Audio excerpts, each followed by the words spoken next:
Welcome to Carbon Dividends and Universal Basic Income session.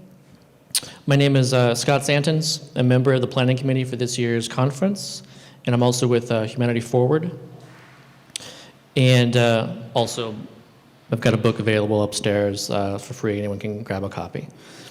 The session is brought to you by the generous support of our sponsors, the Gerald Huff Fund for Humanity, Humanity Forward Foundation, Aid Kit, and Steady.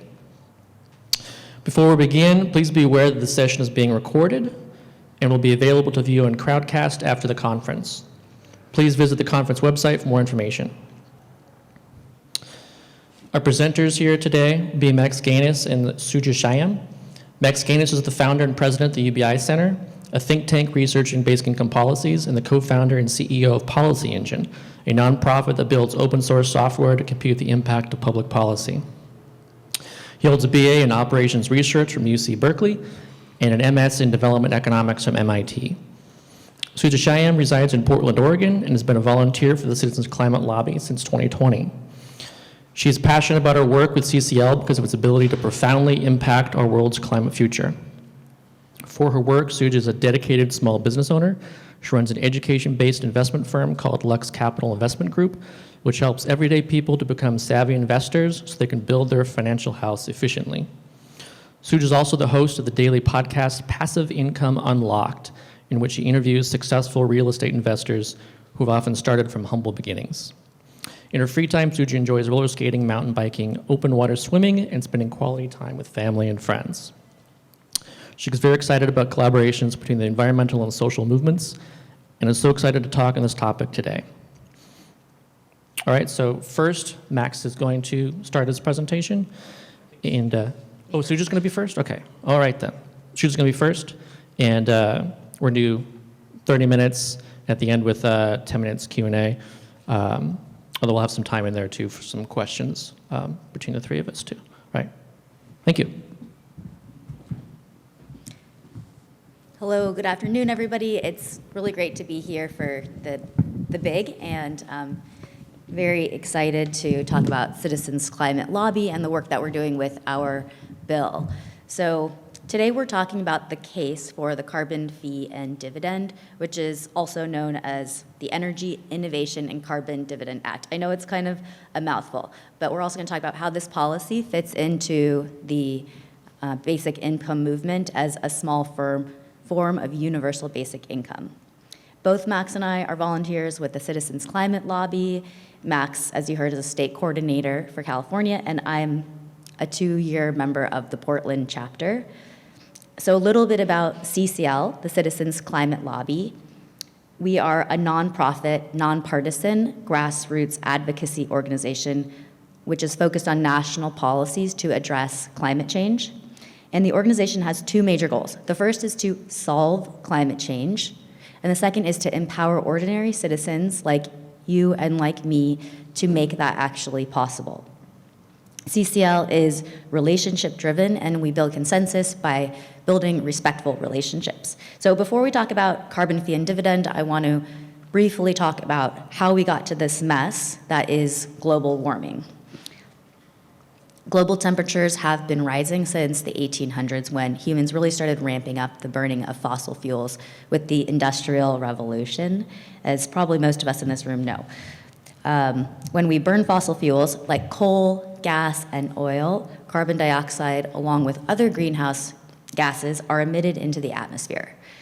So CO2, which is the primary greenhouse gas, is emitted primarily through human activities, and it tends to stick around the atmosphere for a really long time. We're talking hundreds of years. The reason that excess greenhouse gases are so problematic is because they stick around so long and because they trap heat. Normally, when sunlight reaches the earth, some of it hits the earth and turns into heat, and some of it is reflected away. But greenhouse gases like CO2 actually trap more heat in the atmosphere, ultimately causing the earth to warm over time. And the more CO2 accumulates, the faster the earth warms. So most people acknowledge that the earth is warming, but as we all know, most people do not all agree on the fact that humans are causing it. However, scientists are united. 97% of climate scientists agree that humans are the cause of climate change because we are causing greenhouse gases to be released, and we're therefore responsible for the vast majority of the increase in the Earth's temperature. Okay, so humans have altered the environment, but how bad is climate change really? And the short answer is we're in a pretty difficult spot right now. We're at a pretty pivotal moment where we really need to make some drastic changes on a worldwide scale.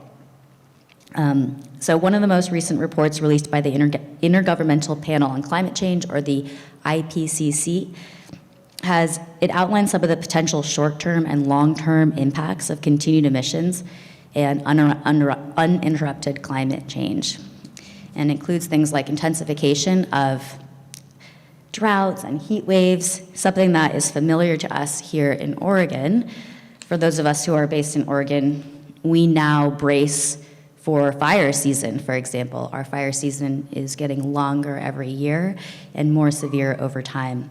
Our winters are warming faster than our summers, which means that we get more rainfall in the winter and less snowfall, which means that our snowpack is decreasing, and that means that we get less water running off of the mountains in the summertime, which is causing the landscape to desiccate, and it makes it easier for fires to become really out of control.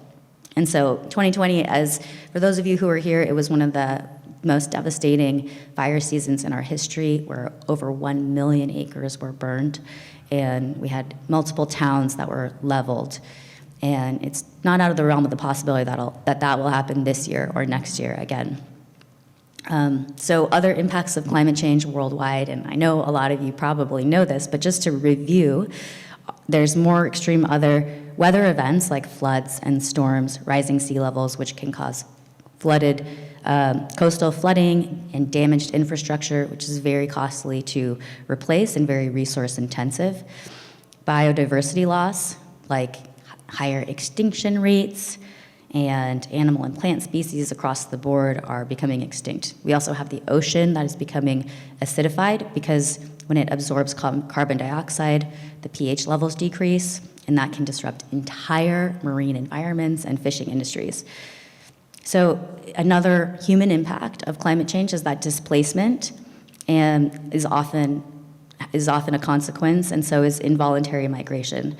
So I'm an Indian first-generation immigrant. It's really bad in India right now. We have just historic floods, intense heat waves that are causing a lot of people to die and perish, and also be displaced from their homes and entire communities to be wiped out. So this is like a very present-day issue. Hearing all of this depressing stuff on a Thursday afternoon, one might wonder if we have any hope of solving climate change. And as the IPCC report says, we need to keep the warming of the Earth to less than 1.5 to 2 degrees Celsius in order to prevent the very worst and catastrophic and irreversible climate change impacts. So, are we doing that? The short answer is no, we're not on that path right now. We need to make drastic changes to get on that path. And I know that there's two different things. There's climate anxiety.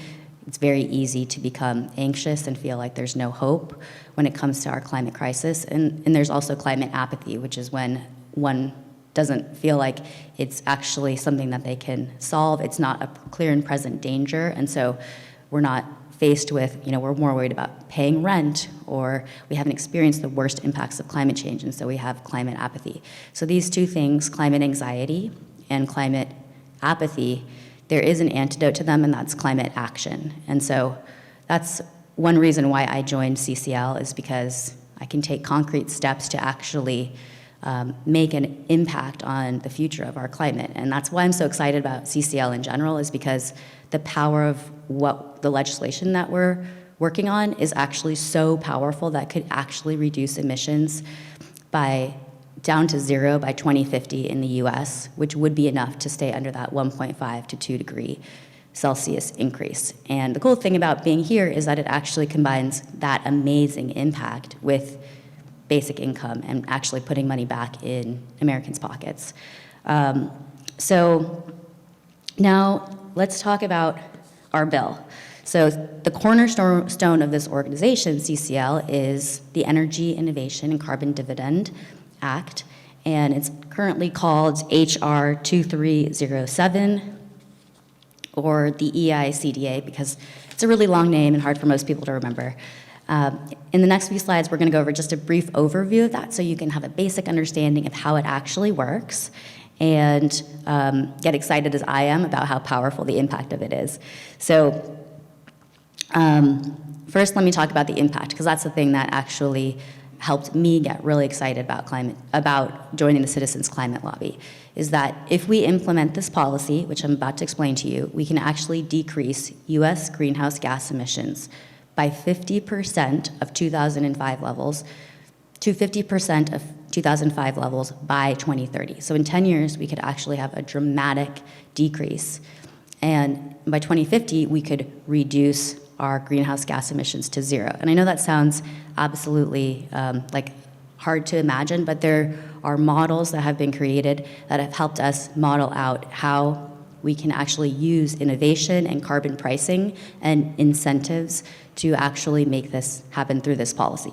So the way and just so you have some context, so this is gaining momentum in Congress. Between 2019 and 2021, there have been 5 bills that are putting a price on carbon in Congress. And so there is legislative momentum, which is important, I think, for all of us to understand. Now we just want to continue to increase that momentum. Okay, so how does it work? So an initial fee of $15 per metric ton is imposed on the CO2 equivalent of fossil fuels.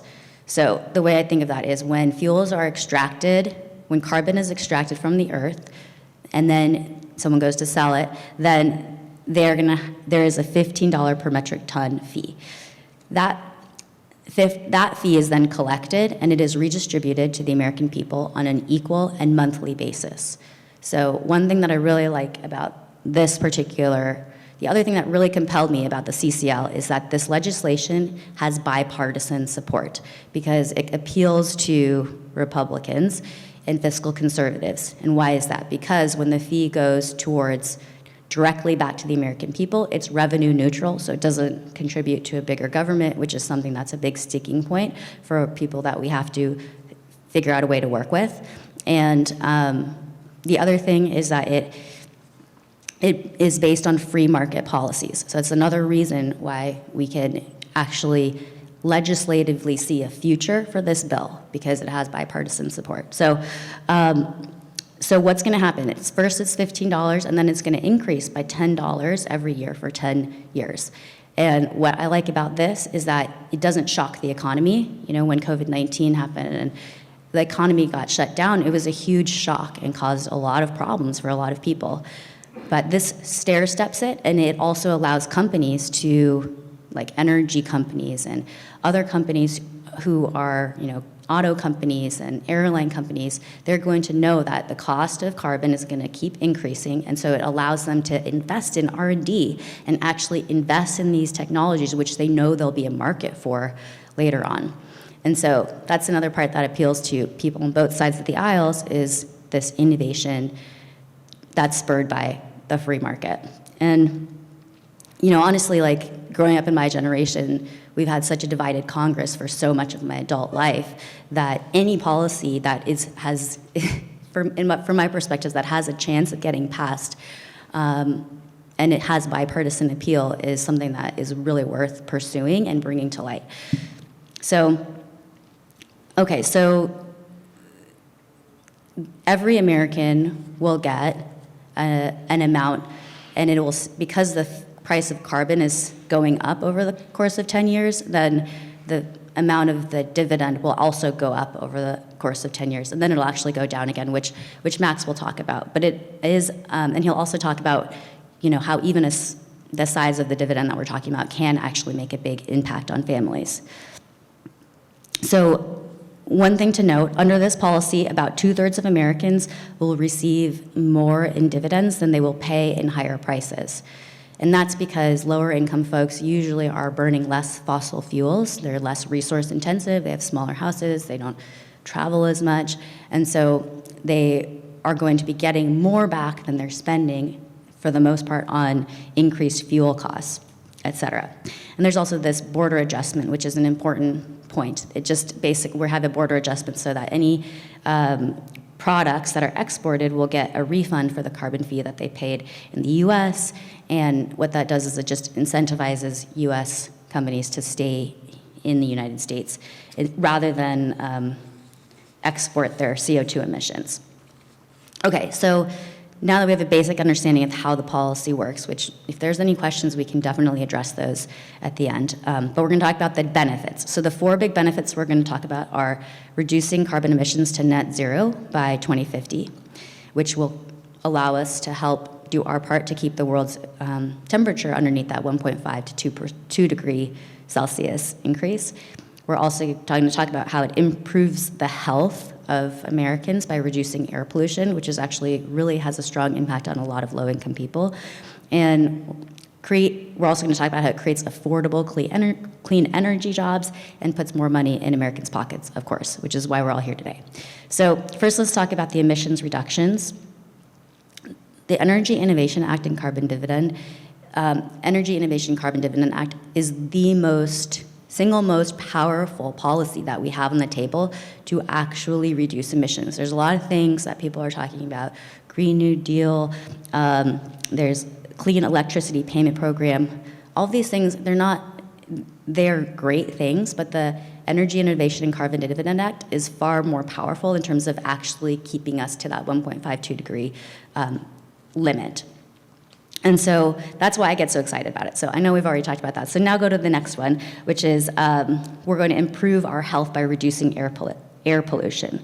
So currently, the environmental and health harms of greenhouse gases cost $800 million per year in terms of the health of Americans. And when you factor in the societal cost of burning fossil fuels, they don't actually seem so affordable.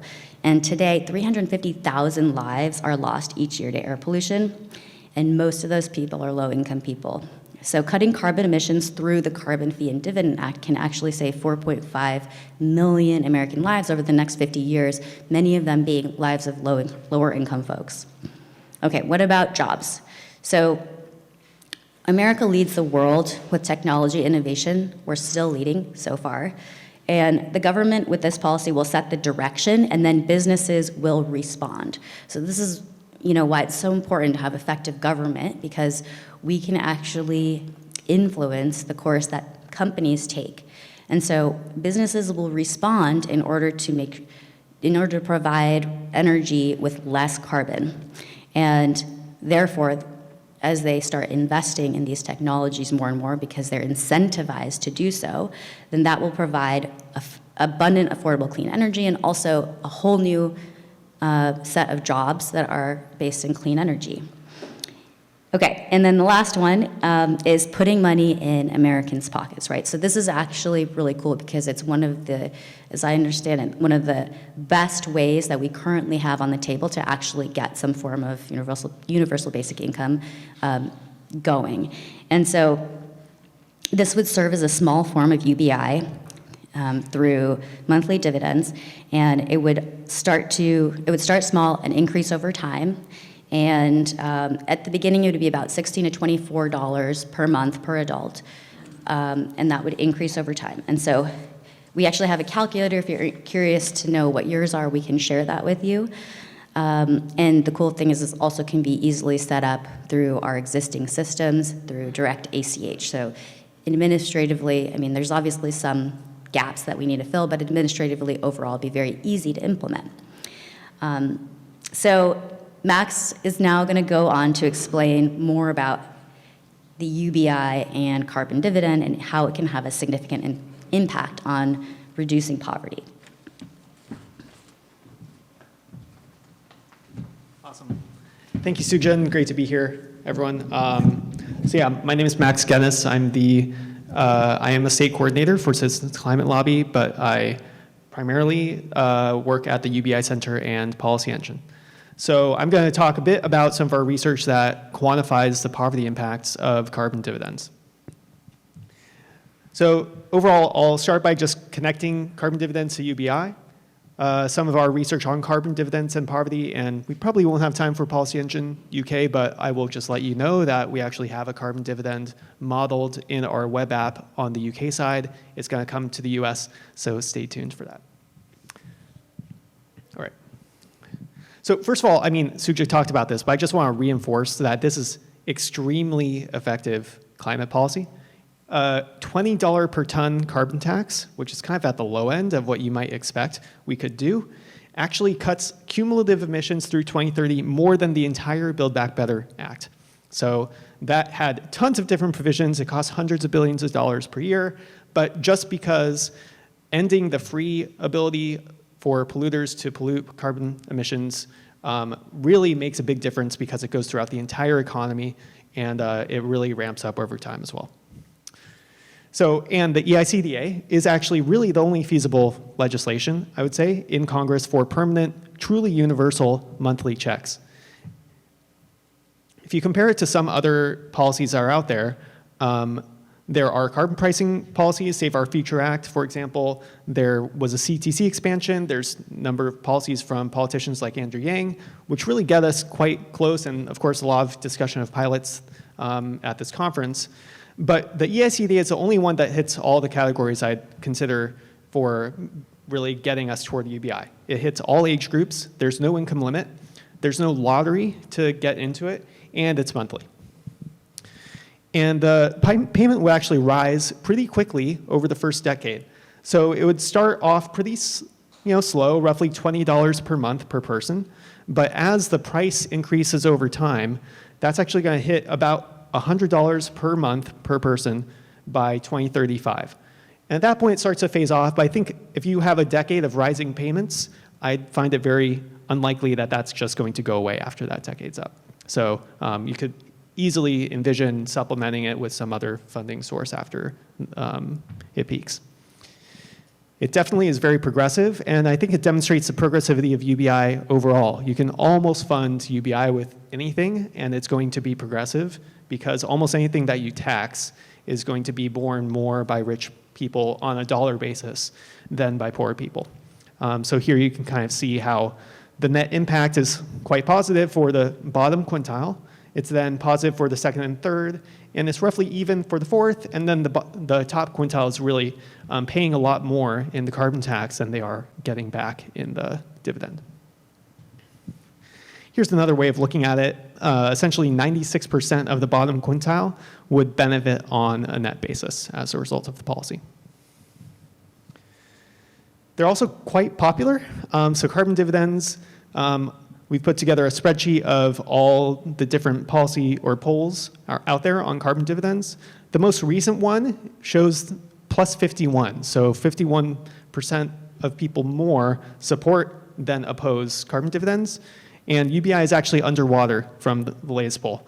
These are a bit on the extreme end, but it's a very consistent finding that people support these sort of the idea of making polluters pay and giving the money back to people more than just UBI by itself.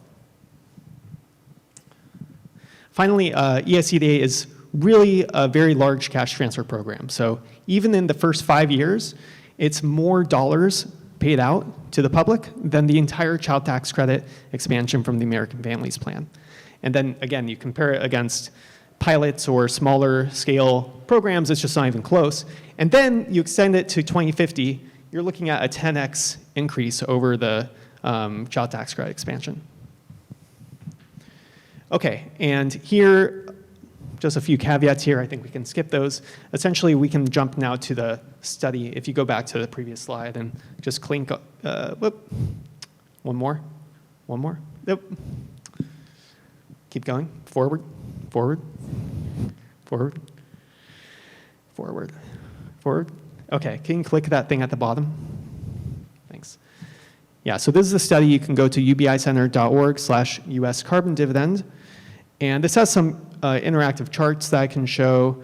But essentially, we looked at a price on carbon tax rebated equally to all people. This is slightly different from the EICDA in that it doesn't cut the amount for children in half. But if you can just scroll down to the first chart, this will show how the carbon price affects the monthly dividend. So just sort of starting from mechanically, if you have a carbon price of, let's say, $20 per ton, that's roughly a $20 per month dividend. And that goes up, I think, at $100 per ton. You can kind of hover over the chart. You're looking at more like 120, 125 monthly dividend. So EICDA, again, starts at $15 per ton, rises $10 per year. So you would get to the $100 within a decade.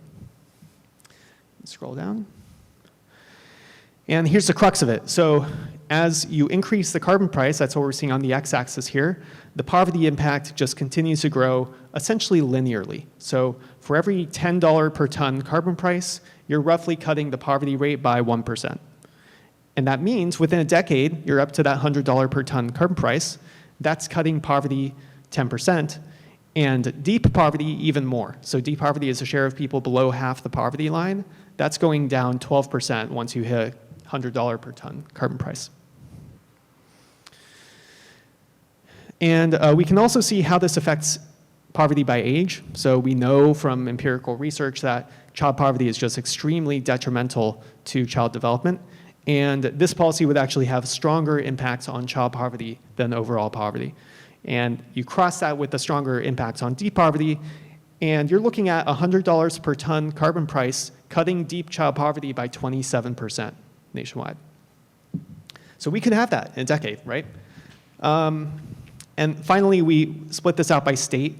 So here in Oregon, for example, we actually have lower per capita carbon emissions, which means that when you start taxing the carbon emissions, we're going to have Oregonians get even more back from the dividend than they pay in the tax. So instead of, if you remember that poverty falls 10% at the $100 per ton price, it actually falls 13% here in Oregon. And same in California. A lot of these states with pretty mild climates, you're going to see stronger anti-poverty impacts. And then states that are very cold, smaller anti-poverty impacts, but still generally positive. So I think that's where I will pause, because I want to make sure we have time for questions. So thank you.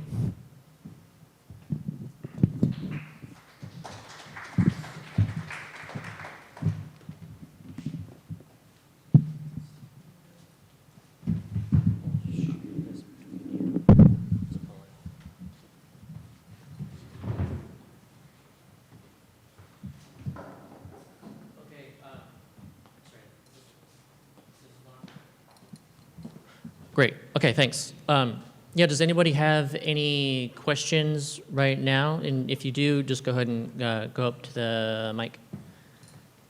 Hey, I'm Conrad Shaw, Flamingo and Bootstraps. Yeah, I just have a curiosity about a couple of the logistics of the bill itself. One is, you mentioned that there are 4 different carbon bills being promoted recently. I'm curious what I've been wanting to hear about this one for a long time. What is the specific traction on this specific bill in Congress?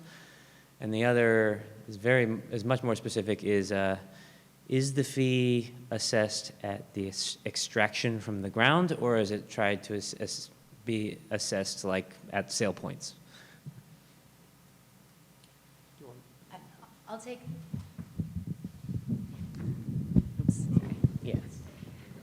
I'll take the second part, and then I think Max will do the second. But as far as when the fee will be incurred, it's at the point of extraction. So, and that's one thing that I really like about it, because it's much simpler to administer and regulate than cap and trade, for example, and emitting.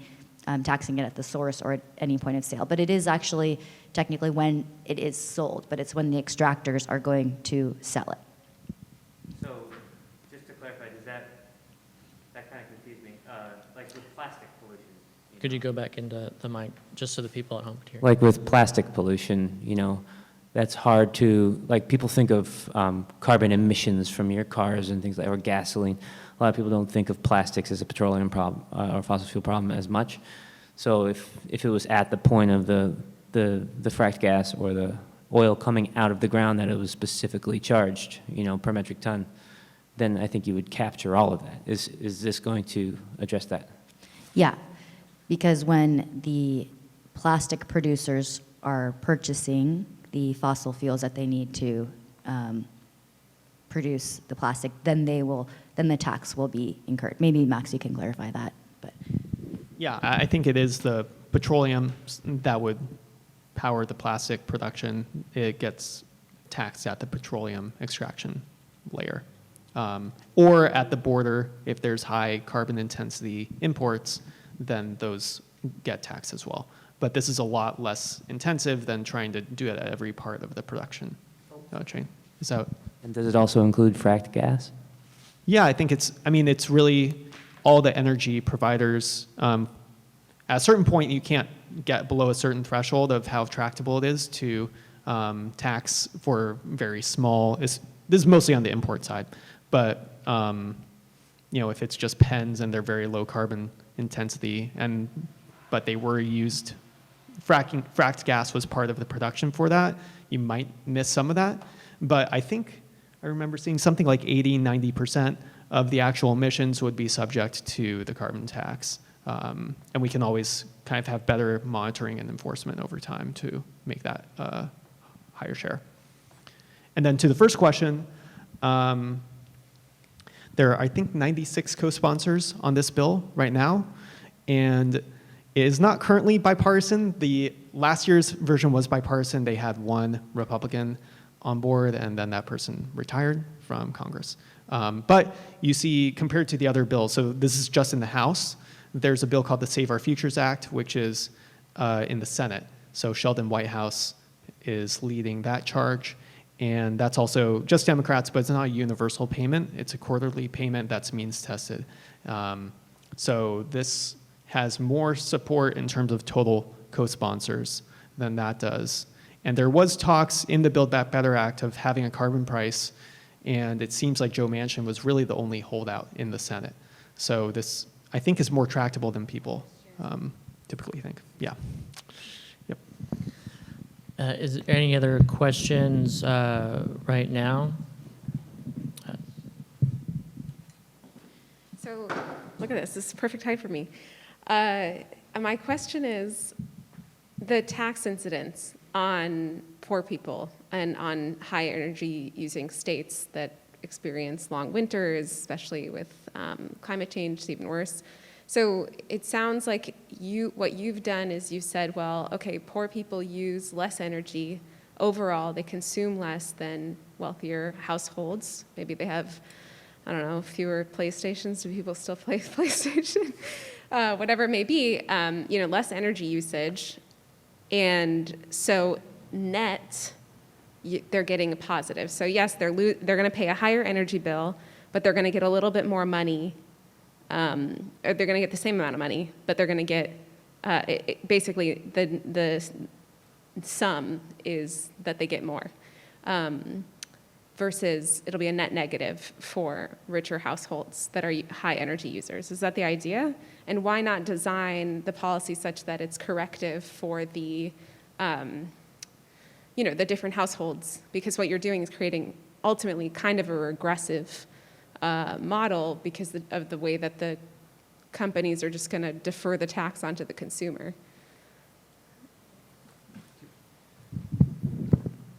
Yeah, so that's exactly right, that even in cold states, we can kind of go back to the map, all states except one, I think it was North Dakota, have a poverty reduction as a result of the policy, and that's because even those who are in these high carbon emissions states, and we do this by sort of matching up survey data, so we're pretty confident that this really does correctly correlate people's incomes with their poverty status, with their carbon footprint. All of that means that low-income people come out ahead on net. So what I think you're suggesting is why not also just make the cash transfer means tested instead of universal? In some form, yeah. Yeah. Targeted. It's probably a bigger conversation for this whole conference. I think there's going to be, is there going to be a panel on universality versus targeting? Yeah. I mean, Yeah, I would have even, a lot of- yeah. I would even just say too that that's actually how UBI works. Like, that's what a lot of people don't get is that, everyone will be paying into UBI and everyone will be receiving UBI, but because it's a universal amount, then those with lower incomes are always going to be the net beneficiaries, and those with higher incomes are always going to be the net payers. Yeah, I mean, for us, so Hala, I don't know if this is recording, from JFI. Obviously, on the universal question that you raised in the last session, you can administer something universally, and on the back end, it's progressive because you're taxing somebody more, or basically the revenue stream is where it corrects for the universalism. But the issue here is that it's energy, and everybody needs energy at baseline. So even with your chart that goes downward over time with carbon usage, if we're transitioning away from carbon because of the incentive structure there, at some point it's going to be hurting. Like you can't reduce to zero the energy usage of poor households, and if you're reducing that value add over time, it becomes that it's actually going to burden more. Is that not the case? And the second piece of it is that who's moving to clean energy faster? Well, who's retrofitting their homes to solar energy? People who can afford that, even with the tax incentives. Who's moving to cleaner energy in their cars? The people who can afford the electric cars. So there's just this problem with the elasticity of the market to respond to the incentive structure there, which ultimately is going to punish poor households. I mean, that's my take, but I'd love to hear your take on that. Yeah, I think you raised some good points that need to be addressed, or at least brought to light. Like, in my opinion, just as I said before, one thing that I really like about the carbon fee and dividend is how, while we don't technically have bipartisan support at this moment, it's more feasible to actually be passed. Now the question is, getting anything through Congress is pretty much an act of God at this point. So having something that could potentially get passed, I think, is important. I think it's more politically feasible. Max showed the chart about how UBI is actually underwater in terms of its ability to get passed, whereas the carbon dividend is actually quite popular. So then the question is, well, is it going to negatively impact low-income households? And I think that's a completely important question for us to look closely at.